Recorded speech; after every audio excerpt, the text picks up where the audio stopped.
రోజులో కూడా జరగదు. దీక్షాకాలంలో కొంచెం మానుకుంటూ శబరిమలకు వెళ్తూ ఉంటే ఆ ఒక ఆనందం వేరు.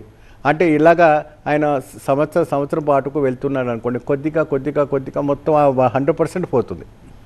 ఆయనలో ఒక దైవ తత్వం కనపడుతుంది, ఆయనలో ఒక అయ్యప్ప స్వరూపం కనపడుతుంది. ఎప్పుడైతే కూడా 41 రోజు నియమాలు పాటించి ఎప్పుడు కూడాను ధర్మపరమైన ఒక దాంట్లోనే మనము శబరిమలకి సన్నిధానానికి వెళ్ళాలి. విఐపి లెటర్స్ను ఇంకొక ఏదో లెటర్స్లను ఇంకేదో రికమెండేషన్లు వెళ్ళకూడదు. మన కాళ్ళకు దెబ్బలు తగిలి మన కాళ్ళ రక్తం చీము కారి మనం బాధపడుతూ మన శరణం ఆయనకు మనసుతో భక్తితో ఆయనకు చెప్తూ వెళ్తేనే ఆయన అనుగ్రహించి మనం ఆస్వాదిస్తాడు. అప్పుడే అక్కడ వైకుంఠం కైలాసం కదిలి వచ్చేస్తాడు. ఆయన నా భక్తుడు నా కోసం వస్తున్నాడు, ఆయన చూడండి మోకాలు పలిగి కాలు పలిగి మొత్తం నీళ్ళు లేదు, ధూపం లేదు, ఏమి లేదు అంటూ తపనతో ఆ స్వామి కైలాసం వైకుంఠం కదిలి వచ్చి ఆ భక్తుని ఆదుకోవడం కోసం శబరిమలలో వదిలిపెట్టి కూడాను ఆ షెడ్లో వస్తాడు. చాలా చాలా చక్కగా చెప్పారు సురేష్ గురుస్వామి. అంటే ఇప్పుడు ఎలాంటి నియమాలు ఎవరెవరి అనుమతులు తీసుకోవాలి అనేది చాలా క్లియర్గా రాజేంద్ర గురుస్వామి చెప్పారు. కానీ ఒక మనిషికి తాను అయ్యప్ప మాల స్వీకరించాలని, మండలి దీక్ష చేయాలి అనే ప్రేరణ ఎప్పుడు, ఎందుకు, ఎలా కలుగుతుంది అంటే ఏం చెప్తారు? మీకు ఏ రకంగా కలిగింది ఆ ప్రేరణ? స్వామి, నేను ఒక 25 సంవత్సరాల నుంచి శబరిమల యాత్ర చేస్తున్నాను స్వామి. మా నాన్నగారు నన్ను 1992 సంవత్సరం 1992 సంవత్సరం నన్ను శబరిమల యాత్ర తీసుకెళ్లారు. ఆ రోజు నుంచి ఈ రోజు వరకు నేను శబరిమల యాత్ర చేస్తూనే ఉన్నాను. అంటే అప్పుడు సివిల్లో వెళ్ళారా మీరు? స్వామివారి దయ వల్ల చాలా, నేను సివిల్లో కాదు స్వామి, ఫస్ట్ సారి శబరిమల దీక్ష తీసుకొని వెళ్ళాను స్వామి. మా నాన్నగారు 13 సంవత్సరాలు వెళ్ళినప్పుడు నన్ను తీసుకొని వెళ్ళారు. నా వయసు అప్పుడు 14 సంవత్సరాలు స్వామి.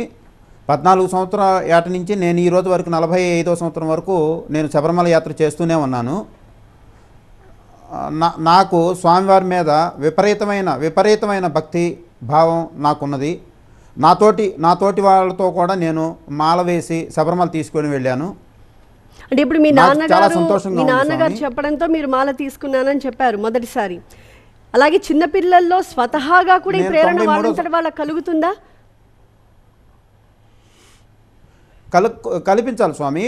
తల్లిదండ్రులు ముందుగా పిల్లలకు నేర్పవలసింది ఏంటంటే డివోషనల్గా భక్తిభావంగా ముందు నేర్పాలి. ఆ భక్తిభావం అనేది వస్తే మనం ఏదైనా తప్పు చేస్తున్నామన్నా కానీ ఆ తప్పు మనం చేయకూడదు, భగవంతుడు శిక్షిస్తాడనే అభిప్రాయం పిల్లల్లో కలగాలి. ఫస్ట్ తల్లిదండ్రుల నుంచి భక్తి పిల్లలకు నేర్పాలి అని నేను కోరుకుంటున్నాను స్వామి. ఆ విధంగా మా నాన్నగారు నాకు నేర్పించారు భక్తిభావం. నేను ఆ రోజు నుంచి శబరిమల యాత్ర చేస్తూనే ఉన్నాను స్వామి. ఒకసారి ఆ మాల వేసుకున్న వారికి మీరు చెప్పినట్టు ఆ అనుభూతి చెందిన వారికి ప్రతి సంవత్సరం మళ్ళీ స్వామిని చూడాలి, మాల వేసుకోవాలనే తపన కలుగుతుంది. ఎప్పుడైతే కూడా చెప్పాల్సిన అవసరం లేదు స్వామి, చెప్పాల్సిన అవసరం లేదు. ఆటోమేటిక్గా కార్తీక మాసం వస్తుంది అంటే ఒక స్వామిని చూస్తే కంటిన్యూగా వేసే స్వామికి కంపల్సరీ మాలాధారణ జరగాల్సిందే. మాలాధారణ మీదకు వెళ్ళిపోయిద్ది. అతను చెప్పింది 100% నిజము. ఇప్పుడు 1983లో మొదటిసారి మాల వేసుకున్నాను. ఆ రోజు నుంచి ఈ రోజు దాకా ఎవరినైనా మాలలో చూస్తే ఇంకా నెక్స్ట్ మూమెంట్ ఎప్పుడు దీక్ష తీసుకుందామనే తపన, అంతకంటే వేరేది ఉండదు. అది అంతే. మా మనవడు మనవరాలు ఇంత పిల్లలు అండి.